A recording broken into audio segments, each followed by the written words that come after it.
ये कुरान की चंद आयतें जब किसी के कान में पड़ जाती थी तो उसके दिल की दुनिया बदल जाती थी, दिल की दुनिया बदल जाती थी। कुरान की चंद आयतें सुनी थी। हजरत उमर फारूक ने जो अपनी बहन को मारा था, अपने बहनोई को मारा था, लेकिन कहा तुम लोग ईमान से बाज नहीं आ सकते हो तो चलो कुरान पढ़ के सुनाओ, देखिए जरा ये ईमान है।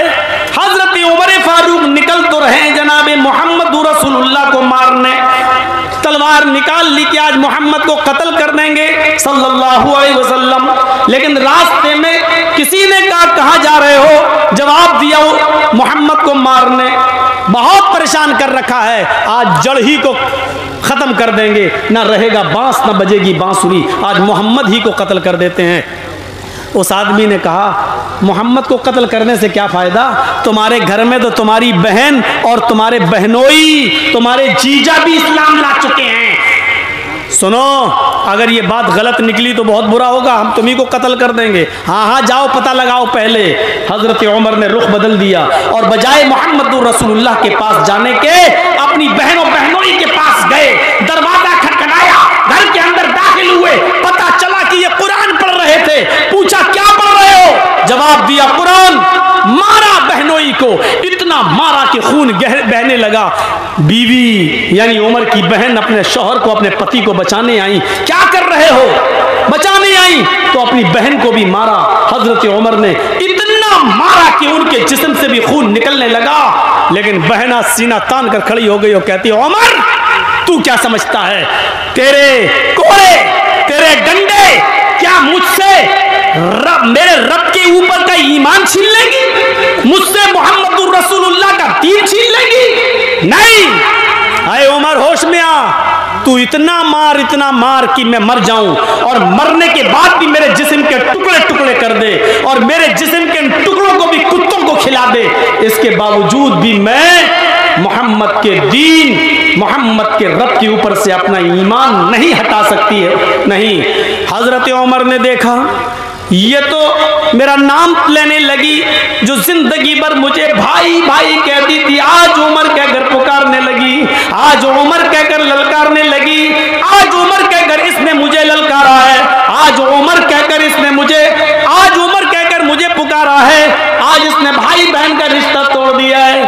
हजरत उमर समझ गए कि ये मेरी बहन के अंदर मेरा डर अब काम नहीं आ रहा है, इसके अंदर कोई ताकत है जो घुस गई है। कहने लगे अच्छा तुम नहीं मानोगी, अच्छा जरा लाओ तो वो कुरान जो तुम पढ़ रही थी जरा मुझे भी तो सुनाओ, उसमें क्या लिखा है।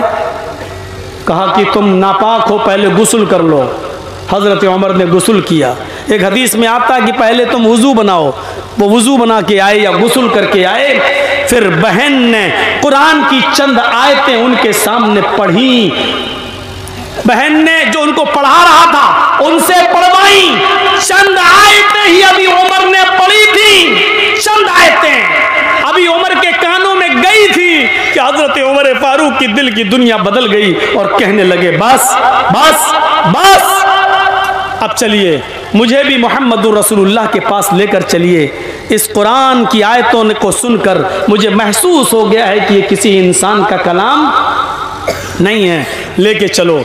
अल्लाह के रसूल के पास जाता हूँ, मैं ईमान लाता हूँ।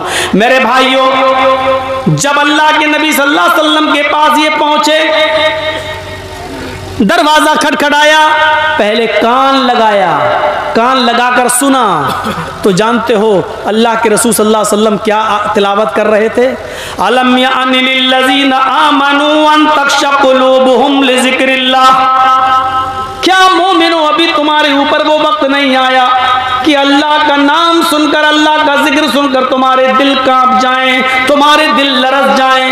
हजरत उमर ने कुरान की आयत सुनी, दरवाजा खटखटाया, झांक कर देखा तो सामने हजरत उमर है और हाथ में तलवार है। झांकने वाले ने कहा अय अल्लाह के नबी, हजरत उमर बाहर खड़े हैं और उनके हाथ में नंगी तलवार है, नीयत खराब लग रही है। हजरत हमजा आगे बढ़ते हैं और दरवाजा खोल कर कहते हैं ठीक है मैं देखता हूं कि कौन है, अगर अच्छी नीयत से आया तो ठीक, नहीं तो उसी की तलवार से उमर की गर्दन काट देंगे। ये कहते हुए गर्दन पकड़ ली और उनको मरोड़ दिया कि उमर किस इरादे से आए हो। हजरत उमर कहते हैं अभी अभी मोहम्मद रसूलुल्लाह तिलावत कर रहे थे, अलम यानि लिल्लज़ीना आमनू अन तख़्शअ क़ुलूबुहुम लिज़िक्रिल्लाह, क्या अभी वो वक्त नहीं आया अहले ईमान के लिए कि अल्लाह का नाम सुनकर, अल्लाह का जिक्र सुनकर उनके दिल कांप जाए। हाँ हाँ, मेरा दिल कांप गया है। उमर इस्लाम लाने के लिए आ गया है। उमर की नीयत साफ है, मैं इस्लाम लाने आया हूँ, मैं इस्लाम कबूल करने आया हूँ। और फिर हजरत उमर फारूक ने इस्लाम कबूल कर लिया। 39 आदमी पहले मुसलमान हो चुके थे, 40 में हजरत उमर थे। कितने? 40 में हजरत उमर। आज जिंदगी में पहली बार नारा लगा। 39 आदमी जब मुसलमान हुए तो नारा नहीं लगा, लेकिन 40 में जब हजरत उमर इस्लाम लाए तो सहाबा में इतनी जोर का नारा लगा कि पहली बार ज़ैद इब्न अरकम के घर से ये आवाज गूंजी और बाहर निकली, आवाज आई लिल्लाहि तकबीर, और सबने कहा अल्लाहु अकबर। अल्लाहु अकबर का नारा बुलंद होता है। हजरत उमर फारूक के इस्लाम लाने के बाद यह आवाज पहली बार किसी के घर से बाहर निकली, अल्लाहु अकबर की जोर से आवाज।